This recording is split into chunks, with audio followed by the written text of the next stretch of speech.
Kakampi ng bayan. Kasangga ng masa. Kapanalig ng batas at hustisya.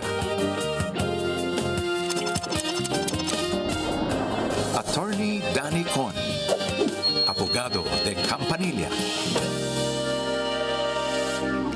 Isang mapagpalang gabi po sa lahat ng ating mga viewers sa Facebook at sa YouTube. Ako po inyong Mare ng Bayan, Mare Yao. At syempre ngayong gabi makakasama natin ang Abogada de Campanilla.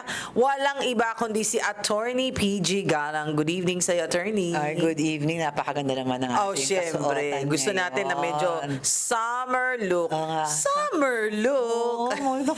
maginaw pa rin. Summer.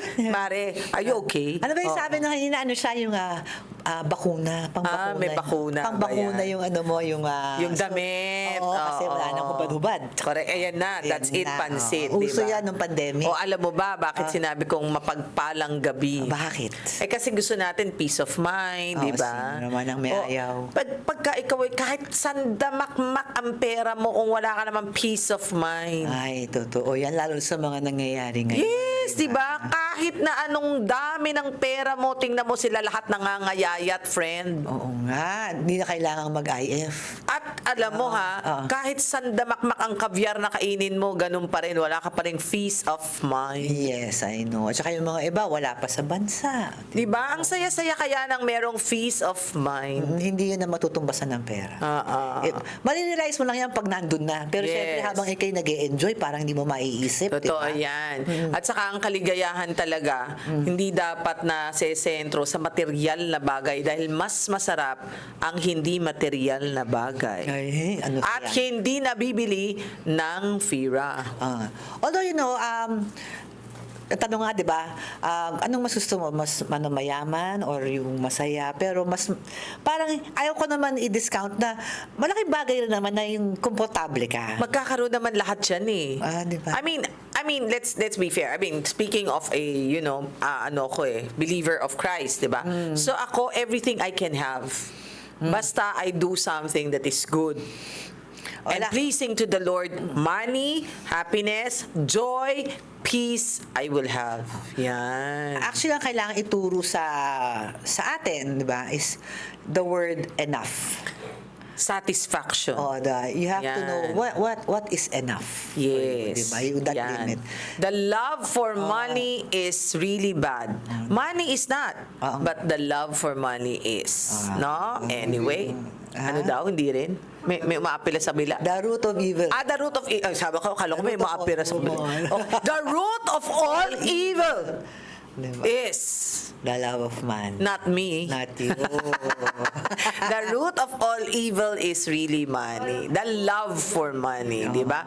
Basta para sa ating lahat, at least meron kayong peace of mind. Yung mga iba, wala. So, But it's the way our society is well, worldwide, pera talaga yung parang for access, which is actually minsan paano natin ma-dial back yun. Okay. Kung access ang money gives you access to even the basic necessities. that's true. But hindi naman natin sinasantabi na kailangan natin ng pera. Sabi ko nga, money is good. It makes us happy. Yes. But the love for money is really bad. Kaya naman tingnan mo, kahit ang taas-taas, tumalun. Oh my gosh, ang sakit. Kung gaano kataas yung baksak rin ay Sakit, napakalalim. At saka walang peace of mind and ang hirap. Anyway, para naman sa ating mga viewers, sana'y meron kayong peace of mind ngayong araw na ito. Kung sakaling meron kayong mga concerns. Oo nga, kayo mag-text lang sa Globe at 0954-3100331 and for Smart naman, it's 0961-770-8807. At lahat ng mga concerns ninyo ay kung kayang sagutin ni Attorney PG, syempre sasagutin niya yan. Pero may paalala tayo. Ano? Dahil hindi po lahat ng mga kaso ay pare-parehas. So minsan wag niyo itataga sa bato yung sinabi ni Attorney PG. Kasi I can only answer on the facts given. Yes. Hindi naman natin alam yung talagang kaibuturan ng kung ano man talaga yung mga details niya. Kaya nga. Pwedeng mag-iba yung sitwasyon at yung kasagutan depending on the details. Pero on a general. Pwedeng general, yun. Ay, dagdag ko pala, aside Oo. from the numbers that I gave also sa Facebook Messenger, pwede silang mag-send Yes. sa ating Facebook page. page. Okay. So, ito na po ang ating first caller na si Nicole. Siya ay 26 years Caller, old hindi na. sender. Sabi ko nga sender. Hello, Mare. Okay. Hello. Okay. Texter. Si Texter, si Nicole, siya ay 26 years old ng Quezon City. Magandang araw po, attorney. Ask ko lang po, maaari ko po bang i-refund ang down payment sa isang networking company dahil hindi ko po itutuloy ang pagjo-join sa kanila. Wala po silang binigay na partial or official receipt sa akin. At kung sakaling ayaw po nilang i-refund ang bayad, ano po ang tamang hakbang na maaari kong gawin para makuha ulit ang aking pera? Mayroon po bang legal ground sa isang consumer sa ganitong sitwasyon? Tanong lang natin, networking. Teka muna. Allowed pa ba ang networking or pyramiding yung naiisip Actually, ko? pwede, ang tawag dyan, di ba, M2M yung multi-level marketing. Actually, the reason why it will not be considered pyramiding or Ponzi scheme, ang tawag, di ba, is if there are actual products Kung may produkto. may actual products that Hindi pera. Oo. there are actual products that are being kumbaga may kapalit yung 'di ba yung mga iba diyan madami So, dyan. okay, example. Vitamin Bundle. C. Oo, kaya, Example. diba, bundle of let's say ang sapatos or minsan mga household goods. Household goods, Oo, kasama yan. Parang isang package siya, 'di ba na. Yan. So, in short, ito, bibilin mo ito for a certain amount. Oo, tas- Ito, discounted to ng 50%. Pag nabenta mo, sa'yo yung 50%, may tubo ka pa. Yes. Mga ganon. So, Pwede yun ang multi-level or networking. Oo. Okay. Tapos parang meron kang downline. Yes. Okay lang yun kasi yung downline mo, meron rin products yun, di ba? Okay. So, pwede yun. Allowed Pwede yun. As long as there is real value Okay. to that. Pero kung if it's really just a financial scheme at parang and it's a case to case basis, depende doon sa produkto, 'di ba? Pero binubusisi rin yan kung merong nagsabi na networking lang yan, na Ponzi scheme lang yan. Okay. Pero kung meron talagang totoong products na kakabit noong network, Yes. so I would suppose ito yung nangyari sa inyo, 'di ba? Yung sumali ka sa isang multi-level. Maka-downline siya. Or downline. Ayaw na niya. Siguro Ayaw na. nakapag-down payment siya dahil usually yan, hinihingan talaga ng initial payment. Kasi yun yung bayad sa produkto. Correct. Oo, Paano kung ayaw na niya? Kailangan nilang isoli rin yung produkto, di ba? Pwede ba yun? Actually, depende rin sa kasi usually when you do that, meron kayong kontrata, di ba? So first is that ang advice ko is that read your contract. Read your contract. Now, if there is forfeiture then and you signed up on it, di ba? Then I'm sorry, they have to abide by the the kailangan contract. sundin mo yung kontrata. Okay. Because it is between you and kasi technically hindi ka naman empleyado, 'di ba? You are kumbaga contractor ka ng di ba? You're going to be a marketer of that. You're actually buying their products and selling it with an agreement lang. So it will all depend on the agreement. Read your contract and see if it Now if there is nothing, then of course if there is no provision doon, and syempre pwede siyang kung isosoli ba niya yung kapalit noong pera niya, makakapag recover whatever it is. Baka naman hindi yung buong amount, but I mean at least may nakuha ka. Oo. O kaya naman, bakit This is hindi mo assuming na lang... of course that's a legal networking company. Oo, ang tanong ko, what if kunin mo na lang yung mga produkto, ibenta mo, di wag ka na bumili ulit? Or ako minsan, kunyari kanyan, o di gamitin mo na lang yan para bubuli ka na lang ng at full price. Pero yun nga at full price. At no? full Parang kasi price. lugi ka na dahil siguro may additional yon something, baka may membership fee o bla bla bla bla. Kasi bago kayo pumasok, maganda talagang pag-isipan. Kasi usually naman, 'di ba, ang usually sa mga ganyan yung may pa-seminar yan, 'di ba? Correct. At ina-explain kung ano yung mga rules, kung ito yung pwede. Okay. And read the contract kasi yung mga iba diyan sasali akala ganun, they don't bother to read it. But usually there are provisions for Yes. that. Tanong lang, ito ba'y kasama sa Consumer Act? Pwede ba siyang isama sa DTI na for example, gusto ko mag-complain, blah blah blah blah, kasama ba siya doon? Pwede. Tingin mo? Pwede. Kunyari kung unreasonably na ayaw magpasaole when she's willing to give it back or ayaw na niya ng maging marketer noong na yun. Depende nga. So, yun na nga. Sinasabi mo kanina, Depende diba? sa kontrata rin. Depende sa kontrata kung ano yung napag-usapan at ano yung circumstances. But if it's a networking company, of of course, it's normal that they will ask for some, di ba? Dahil nga there is product in exchange. Okay, sige. Eto naman, uy, may caller tayo. Si Ron ng Hindi. Bulacan. Angela pala. Sabi ko nga si Angela. Uy, parang si Angela, yun yung last time na naputol. Oo, nung isang araw. Ay, naku, binaba na naman ni Angela. O, sige, di bale.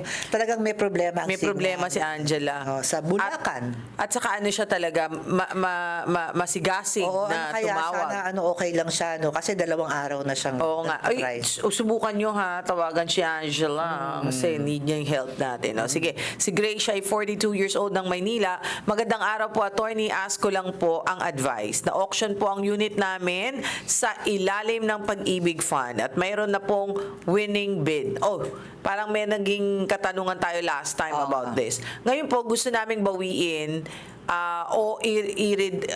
baka may redemption siguro to ang unit. Ayon po sa records, na-release na rin ng certificate of sale at ilang buwan na lang ay malapit nang matapos ang 1-year redemption period. Ano po ba ang karaniwang requirements para sa redemption ng property sa ganitong sitwasyon? At gaano po katagal kadalasan bago ma-process ang redemption? Yes, may redemption period yan talaga. 1 year from the registration of the certificate of sale. So kahit ba nakabili na, meron pa rin redemption period? Yes, may winning bidder. So, ang winning bidder, pas bibigyan siya ng certificate of sale. Yung certificate of sale na yan, i-register yan doon sa property. Yung pag-register, yun yung start ng 1-year period of redemption. Ang para sa mga nanonood nga, ano ba ang redemption? Pag yung property ay nakautang at sa, I don't know kung circumstances, hindi ka nakabayad at Narimata. at nailit. Nailit, oo. Nailit ang iyong property, ay hindi pa naman, not all is lost, di ba? Kasi ang mangyayari dyan, usually you have the right to redeem. What is the right to redeem? The right to redeem is yung pwede mo pang kunin ulit yung property mo. Parang, kasi obviously, kunyari, kung binili mo yung bahay o nakatira ka, bibigyan ka ng pagkakataon kahit na auction na yan. And that pagkakataon is the 1-year redemption period sa Pag-ibig. Question. Pag sa bangko, mas maiksi yung redemption Really? period. Oo. 30 Question. months, Yung kunwari, i-redeem mo dun sa Pag-ibig, dun sa seller na, ay dun sa buyer na ng auction, di pero ba? usually you will, ang kakausapin mo pa rin dyan, ang Pag-ibig. Ang Pag-ibig pa rin. magkano na ibabayad mo? Kung ano yung utang, usually may interest yan, I think 1%. Hindi ba And din sa other amount fees. na nabili nung taong bumili sa auction? Hindi, amount ng utang mo. Amount na, tapos may interest. May interest, 1%. 1%. Oo, 1%. Yun ang alam ko ha. Pwede pakitingin kung ano yung magkano yung binabayad. Oo. Kasi usually redemption fees sa amount kung ano yung babayad mo sa redemption. Usually, yung kung ano yung utang. Kasi 'di ba inutang mo 'yon, 'di ba? Oo. So kung ano yung ano mo, 'di ba? Ayan often 1 to 1.5% Hindi, ano to eh, for existing. sa ano yan, Sulat mo, Pag-ibig Fund. Pag-ibig yan eh. Pag-ibig Fund. Pag-ibig, ayan. Housing, ayan. Ayan, 1% monthly interest from the auction date. Plus cost, 'di ba? So, Ayan, laki rin pala, no? Oo, kung magkano yung utang mo, kung ano yung inutang mo sa Pag-ibig, yun ang iba, yun ang isusuoli mo. At merong 1% interest per month from the auction date. Ibabayad mo yan sa Pag-ibig. Kasi doon kami utang eh. Paano makukuha ngayon nung nakabili ng auction yung pera niya? Ay, hindi pa muna i-good yung sale. Ano lang, parang standby. Standby, oo. Ganun pala. Actually, anyone who buys from auction knows this, na kailangan alam mo na merong chance na baka ma-redeem nung mismong may-ari. Oo. Actually, okay. Alam mo ba, ito tuturo ko sa mga nanonood, the right to redeem is property in itself. Kung baga, lahat ng mga nailitan, you have the right to redeem. Yung right mo na yan is property in itself. Meaning, pwede mo bang ilipat sa ibang tao ang yung right to redeem? Pwede. Really? Really? Oo. So for example, meron akong buyer na bibilin sa akin na mas malaki. Oo. Pero ito lang yung utang. Sa akin na pupunta yung sobra. Oo, Pwede ba yun? parang mangyayari is that parang hindi ko na kaya talagang hindi ko na talaga kayang makuha yung property ko kasi Oo. wala akong pera. Imbis na talagang wala ka na. Kunyari, Wala kang makuha. Wala kang makuha. Tapos for example, yung right to redeem mo is ang utang mo sa bangko is 1 million. 1 million, ibebenta mo yung right to 1.2. Kunwari, benta mo sa yung 200. Pwede yun. Hindi, ibebenta mo sa isang tao na kung naibenta mo na yung right to redeem mo, yung taong yon ang meron na yung right to redeem your property. Correct. So you can earn from it pa. You can earn from it pa. Oh, okay. Ang tanong, pwede ba doon sa mismong bumili ng auction, doon ka bumili? Baka kasi mas mababa, ano? Oo. Baka mas mahal kasi ang hihingi niya yung buong value ng property. Samantalang yung utang mo is only a portion, di ba? Correct. Yung, di ba, Okay. usually kasi di ba you have equity. Yeah. Bago ka makapag-loan sa pag-ibig, magbabayad ka ng konting May equity. 20% kang Oo. equity. Okay. Pag dun sa actual buyer ka, kung hintayin mo, ako naman yung buyer, syempre yung buong market value nung Oo, bibilin mo. bili mo na sa akin. So, kaya ang right to redeem is a right. It gives you a chance. So, only your loan. You Okay. pay off your loan. Sige, eto na, si Samantha. Ay, ang layo, Mindanao. Magandang gabi sa iyo, Samantha, ng Mindanao. Saan sa Mindanao? Mindanao Avenue, Quezon City lang ba yan? Samantha, saan ka? Davao po. Davao. O, Mindanao nga. Oo. I've been to Ang s- Davao. Yes, of course. Ang sarap ng suha, ang sarap ng mangustin. Season ba ngayon? Hindi pa. Durian. Durian hindi pa. Hindi ako Season po kumakain. ngayon ako yan. Ano season po? ng durian ngayon. Season ng durian? Oo, season. Yes po. Hindi ako kumakain ng durian. bakit? Mangustin ang kinakain ko. Social ka talaga. Ang mahal Hindi, masarap talaga. Pinaglihan ko nga yung isang anak ko ng mangustin. Ay, ang mahal ng pinaglihan. Oo. Maputi siya. Kasi kahit sa Davao, mura siya, pero mahal pa rin. Mahal pa rin. Kahit sa Oo. Davao. Di bale, hinihingi ko lang sa friends. Okay. Hi, Samantha. Ano ang tanong kay attorney? Ang tanong ko po, ma'am, is regarding po sa barangay. Barangay? Galing po kami ng session sa barangay. Tapos, Sorry. Okay. Ulit. Kasi parang, parang bumubulong ka ata. Sige, lakasan mo lang, friend. Okay. Ano po, galing na po kami sa barangay. Tapos, nag-session na kami. Ang tanong po, Nanggaling na kayo ng barangay, may session na kayo. Anong kaso? ano po, Libel. Kapitbahay, mga marites. ano po yan siya, ma'am. Kasamahan ko po sa work. Ha? Ano daw? Ano? Kasamahan ko sa work. Kasamahan sa? Sa work. Sa work. Kapitbahay mo rin yung kasamahan mo sa work. Hindi kasi usually Yes. their work is in the barangay. Oh, yes. Kasamahan niya rin sa work. Tapos kabarangay mo. Oo, siguro. Oo, kabarangay ko dito. Tama, oo. So, Kasi- may session na kayo. Anong libel? So, ibig sabihin, Sa- paninirang puri. Saan sa libel? Exactly. Sa Facebook? Sa ano? Ano po, sa mga kasamahan ko po sa trabaho. Nachichismis siya sa mga kapwa niya kasamahan sa trabaho. Text. Sa text ba or chika-chika? Ano po, talaga. Chika-chika talaga. Talagang yung ano sinasabi sa iyo, Samantha? Ano? Ano mo? Kasi, Ano po? Nawala. Anyway, actually kung sinasabi sa iba, Uy, nandiyan pa ba siya? Okay. yung sinasabi sa iba, ang exact legal term nun is slander. Kasi ang libel is something that's written. Kaya tinatanong ko, text ba? Kasi kung text, libel, di ba? Or kung nasa Facebook, it's libel. Pero yung salita, O yung paninirang puri na... slander. Oo, yung chismis lang, tapos nabalitaan niya, sinabi dun sa ganyan. That's slander. Uy, pero interesado lang ako ha, Samantha. Ano ba yung sinabi? Naku, nawala. Anyway, sa pagbumalik si Samantha, yun ang pagkakaiba. Pag libel, sa mga nanonood sa atin ngayon, it's something written. So, ang cyber libel, kaya yan cyber libel kasi sa SOCMED, so nakasulat. Pero alam mo, intayin natin. Mukhang kailangan yan. Ayan na. Balik tayo kay Samantha. Samantha, po, narinig mo? opo, Okay. Ayan, better yung audio. Ayan. So, go ahead. Naka-session na kayo ng isang beses. Actually, 2 beses. Dalawang beses na. Sa barangay lang yun. Sa barangay. So, hindi kayo nagkaayusan. Hindi po. Ayoko pong makipag-ayos. Ayaw na niya. niya. Oh, so there is going to be a certificate to file action. Yes po, yan po ang purpose ko. Kaso lang po, ang tanong ko is nagkasagutan na kami, nagsalita na ako ng hindi maganda sa kanya during session namin. Hindi naman counted yun as slander pag nandun sa session. Oo. Okay. So, ang tanong ko, if magagamit po ba yun siya na salita ko as a proof na Okay. gusto kasi niya mag-counter din sa akin. Well, if it's during a barangay session, at during a heated moment, usually that's not considered part of the di ba?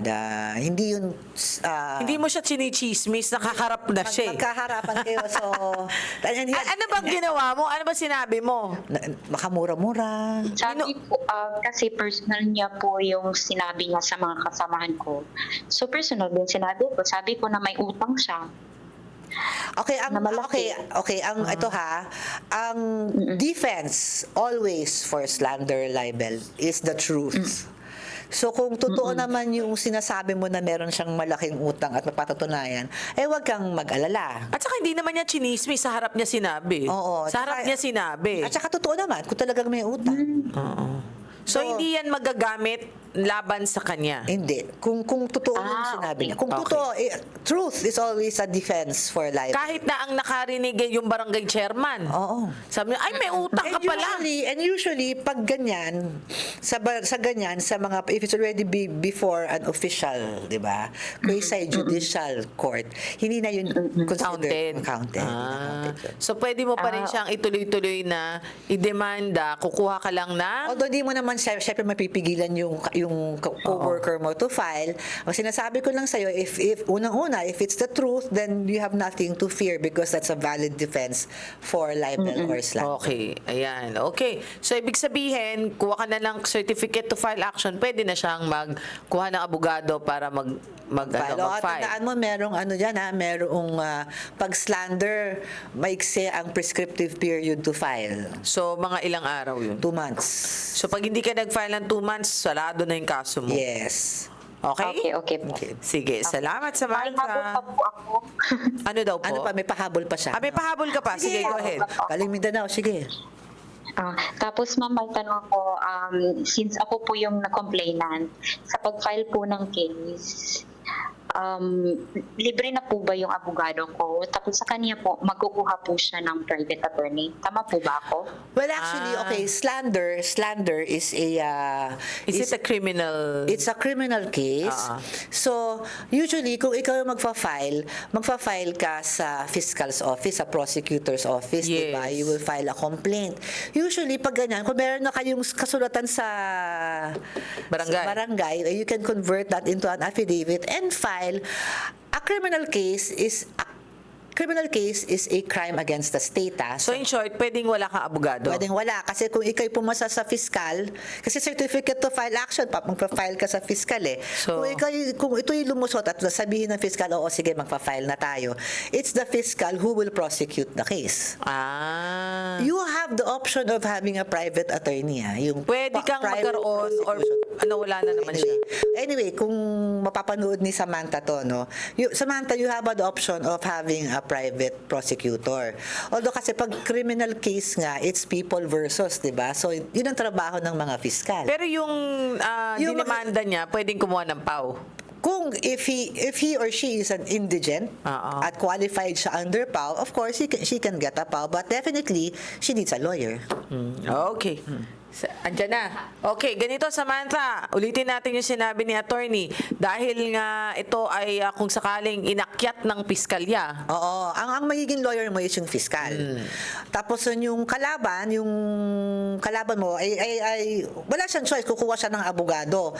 Either kung siya magka-qualify sa PAW, kung siya indigent at walang capability, kailangan patunayan na ikaw indigent eh. O walang pera. Walang pera pambayad, baka pwede siyang anuhin ng PAW. Or otherwise, kukuha siya ng private lawyer niya para Okay. idependahan ng sarili niya. Nakuha mo na, Samantha?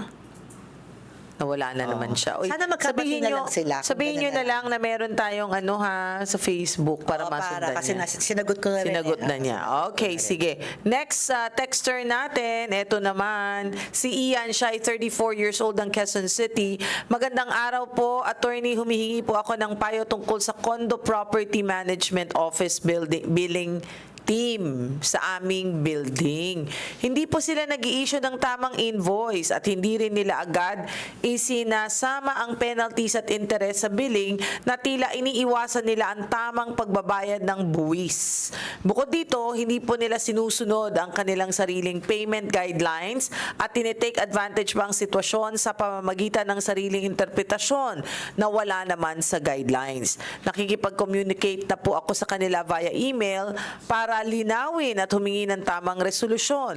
Pero unreasonable po ang naging tugon nila.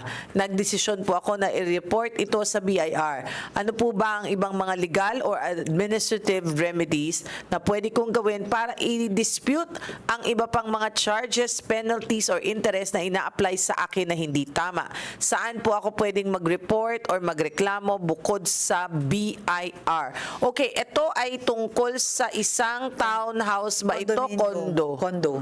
Okay. So, ang galit niya doon sa property management, Yes. parang HOA. Parang HOA. Pero ito kasi, hindi. Ano tawag dito? Yung condo management. Condo management. Condo, diba? Okay. Meron nga usually yung condo administrator, di ba? Na yun ang kausap mo lagi. Pwedeng mga homeowners o kaya yung developer mismo, Yeah. sila yung condo management. Meron ka pang pwedeng puntahan aside from BIR? Saan? DSUD. Ayun. DSUD.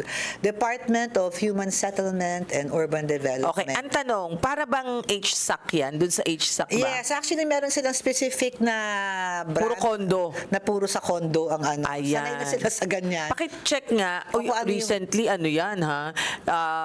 Ang DSUD ay namagitan. DHSUD, oo. DSUD. Tapos condo. Yan. Hindi, baliktad. Condominium. Condominium, condo. Ayan. Ayan. Yan, DSUD. Tsaka, ayan, line din. Meron pa isa. Akat nyo. Basta Okay. meron sariling yan, ang pag-condos. Sulat mo nga, condominium management dispute. Ayan. Okay. Yan, Ayan. HSAC. Yun Diba? nga, HSAC Yung din. Human HSAC. Settlement Adjudication Commission. Oy, may bagong yan. May bagong commissioner yan na nakaupo. Ayun. Tapos, so ganyan din pala sila. So, kala ko sa COA lang, pati pala sa condo sa kanila rin. Kasi usually, before you are entertained by DSUD, syempre, exhaustion of remedies, di ba? Dapat nagreklamo ko na sa condo. Mukhang ginawa na naman niya, di ba? Dahil nagreklamo na siya, hindi adequate, mukhang wala na siya makukuhang remedy sa kanyang condo management. So, pumunta ka na sa DSUD at mag-file ka ng complaint. Meron diyang matutulong sa'yo kung ano yung dapat. At ang usually mag-handle nga yan ay ito, Human Settlements Adjudication Commission, which is Correct. their litigation, parang quasi-judicial arm Correct. to settle these kinds of disputes. Okay. Well, anyway, sana po'y marami kayong natutunan sa amin ngayong araw na ito kasi magkakaiba man kayo talaga ng mga importanteng detalye pero yung iba, in general, marami kayong natutunan mula sa amin ngayon. At sana, masaya tayong lahat at may peace and joy and happiness. Diba? Maraming salamat pong muli. Ako inyong Mare ng Bayan, Mare Yao. I'd like to greet my Papa Jimmy, Mama Trining, and Babe Mac Castro. Ako po inyong Mare ng Bayan, Mare Yao. At ako yung abogada de Campanilla, si Attorney PG. Bye, everyone! Bye!